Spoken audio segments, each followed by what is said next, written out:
There may be a stunning change in WNBA history, as something is stirring in Indianapolis.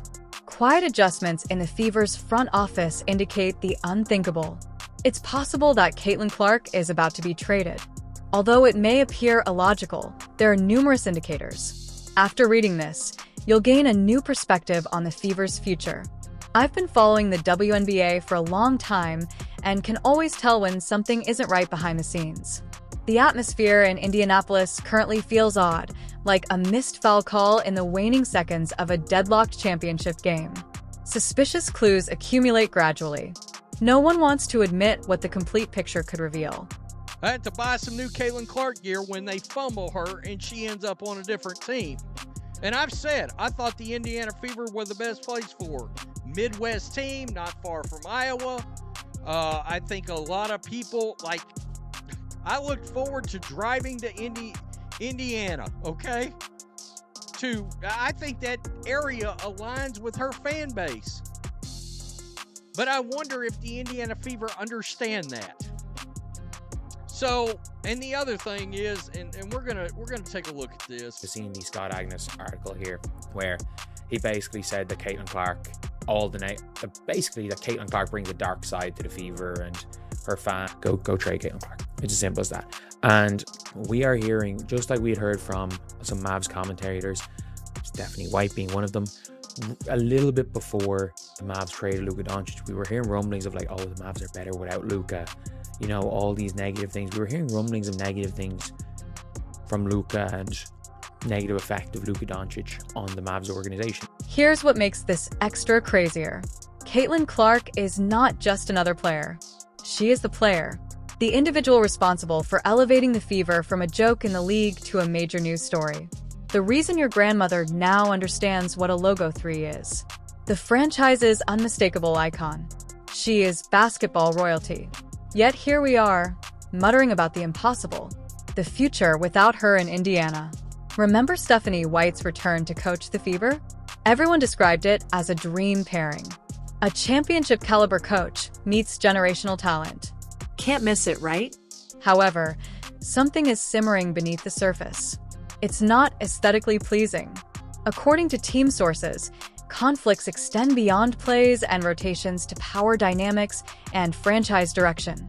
Caitlin Clark is at the core of all this. Clark's season has been tough. A quad injury, groin trouble, and ongoing setbacks. For a player who never missed a game in college, this seems strange. When she feels stressed about her role, she changes into casual clothes and sits on a bench. And this is where things get even spicier. According to multiple sources, Stephanie White wants Caitlin to play off the ball, which is similar to asking Michael Jordan to set screens or a Ferrari to cart groceries. There is a larger issue at hand that is not being acknowledged. Clark maintains a courteous demeanor throughout interviews, which is evident in her body language. When asked about sharing the backcourt with another point guard, she sighed before responding. This is not the energy of a happy celebrity. Then came the strangest twist. While Clark was recovering from her latest injury, the Fever won the Commissioner Cup. They not only won, but also dominated the conference, leading Minnesota Lynx by 74-59. Coach White praised the team's improved teamwork, defensive identity, and overall cohesiveness. It sounded more like an audition tape for life after Caitlin Clark than a post-game press conference. This is when it gets even spicier. According to sources, Stephanie White wants Caitlin to play off the ball, which is similar to asking Michael Jordan to set screens or a Ferrari to cart groceries. So guess what? The same rumors are now beginning in Indiana. Some beat writers have published articles saying that Caitlin Clark's followers have a negative influence on the franchise. Fans, who purchase tickets and wear jerseys to keep the Fever alive, are now viewed as a problem. There is a deeper issue at hand that is not being acknowledged. In the front office of the Indiana Fever, the staff appears to be the most knowledgeable. They understand exactly what Caitlin Clark delivers. They are afraid of the attention, pressure, and expectations that come with it. Rather than dealing with the chaos and continual limelight of having a generational superstar, they prefer to have a competent team that is not widely known. For decades, teams have struggled with the small market mindset. Play it safe. Stay under the radar. Avoid the pressure. Let's chat about Carolyn Peck, Stephanie White's former college coach and close friend. Caitlin Clark's absence has led to an increase in her presence. Come on. Do you believe she would have texted her friend Stephanie before releasing that information to the media? There's no chance. This isn't a coincidence. This demonstrates synchronized messaging. This is where things get real. The Fever will not trade Caitlin this season or tomorrow. They are too smart for that. Instead, they want to capitalize on the popularity of Caitlin Clark for a few more years while ticket sales remain high. They are discreetly preparing for her escape. The focus is turning away from Caitlin Clark and the Fever and onto Fever basketball. They are gradually developing an identity that is not solely focused on her. When the right time comes, such as when a draft star like Sarah Strong emerges, they may flick the switch. The team will trade Caitlin for draft selections and cap space, with the goal of maximizing future value. Here's the crazy bit. They'll likely convince themselves it's the proper decision. They'll point to the Commissioner's Cup win without her and say, "See, we can win without drama."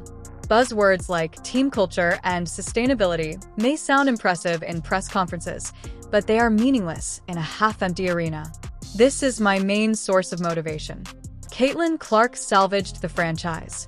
Prior to her arrival, the Fever was insignificant, since she performed in front of crowds that would make a tiny library appear crowded. She energized and focused a squad in need. They are now attempting to blame her for the situation. Consider criticizing the Sun for being very bright. What could be more insulting? Her injuries have been managed poorly, with imprecise updates and timelines, and no new harm discovered. What does this even mean? This appears to be legalese, implying a lack of transparency on the situation. During her absence, the team has experimented with lineup changes to see how the squad will perform without her. That is not an accident. That is preparation. It's not just about the Fever. This is about the WNBA. Caitlin Clark is more than just an Indiana star. The WNBA's most popular player has significantly increased attendance, ratings, and national attention. Trading her would not be solely a team issue. The potential for a league-wide crisis exists. Imagine if the Lakers had moved Magic Johnson during his heyday because they couldn't handle Showtime. This is the level of craziness we are discussing. Some argue that their top player would never be traded. Many sports franchises have made similar mistakes throughout history. Teams who prioritize comfort and politics over performance are doomed to regret their actions. This is what stings the most. Caitlin Clark wishes to reside in Indiana. She said it repeatedly. She loves the fans, the city, and the organization. Recently, her tone has transformed. She is focusing on the next few years rather than her entire career there. That is not a slip of the tongue. That's a superstar reading the writing on the wall. The question remains, if she is not in Indiana, where will she go? Honestly, every team in the league would want her. Imagine Caitlin Clark and Sabrina forming the most dynamic backcourt in women's basketball history in New York. Imagine her running with Aya Wilson in Las Vegas, creating a seemingly perfect dynasty. Seattle. The franchise would be handed over to her, and she would be tasked with leading the Storm to new heights. The options are infinite. Everyone feels more fascinating than witnessing Indiana self-destruct in real time. But here's the truth. I don't want Caitlin Clark to leave Indiana. Fever fans deserve better than that. They have persevered through lean years, irrelevance, and empty arenas. They have earned the opportunity to witness a generational talent develop right in front of them. If the front office continues to treat her as a problem rather than a solution, she may benefit from a fresh start. Here is the irony. The Fever believe they are creating something sustainable. However, they are creating a fragile structure. Perhaps they'll win some games without her. Even if she makes it to playoffs, her absence from the spotlight can cause casual viewers to lose interest and diminish her relevance. They'll eventually recognize what they've lost. And by then, it will be far too late.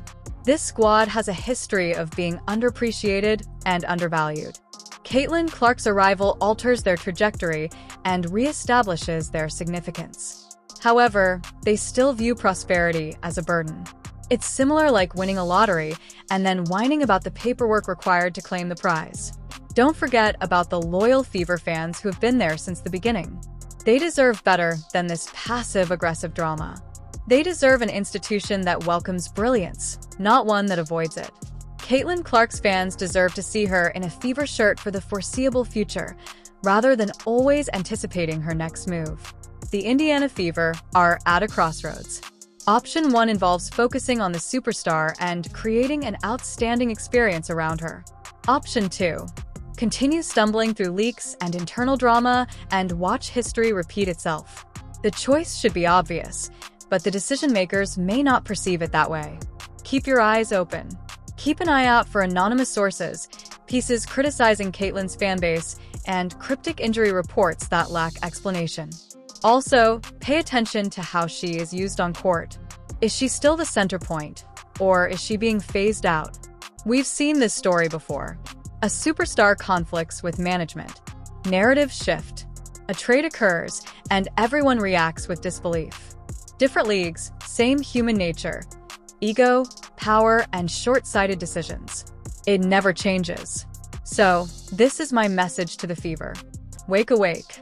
This player has the potential to define your team and the league for the next decade, making them a rare and generational talent. Don't let fear, ego, or narrow-minded thinking ruin it. Trading Caitlin Clark is losing more than simply a player, but also a part of yourself. Mark my words, if nothing changes, this transaction will happen. Don't be startled when this happens. The warning indicators are already present. Should Caitlin stay and pressure Indiana to improve, or should she go to pursue her abilities in a more supportive environment? Please let me know in the comments. If you care about the future of women's basketball, hit like. Please share this with other Fever fans and subscribe while the drama is still in its early stages.